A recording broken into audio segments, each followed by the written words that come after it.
SSC 27 ও 28 batch, আশা করি তোমরা সবাই অনেক বেশি ভালো আছো।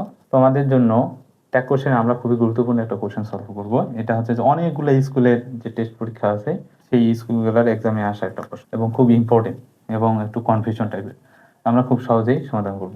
থিং যুক্ত আছে, তাহলে মনে রাখবো এটা বস্তুবাচক, তাহলে কি হবে ইট হবে। তারপর ইজ আছে এবং এটা যেহেতু না বোধক নাথিং আছে, তাহলে কোথাও হবে হা বোধক, তাহলে ইজি।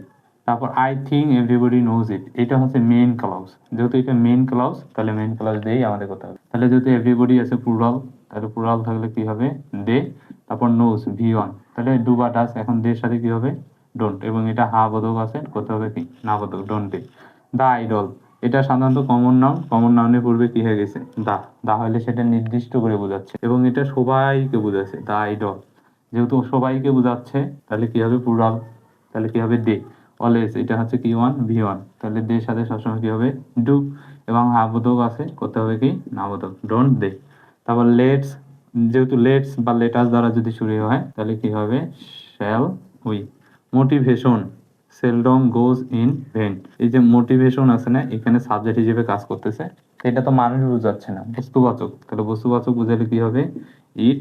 তারপর সেলডম, এটা নেগেটিভ ওয়ার্ড, করতে হবে হাবোধক, না বোধক আছে, করতে হবে হাবোধক।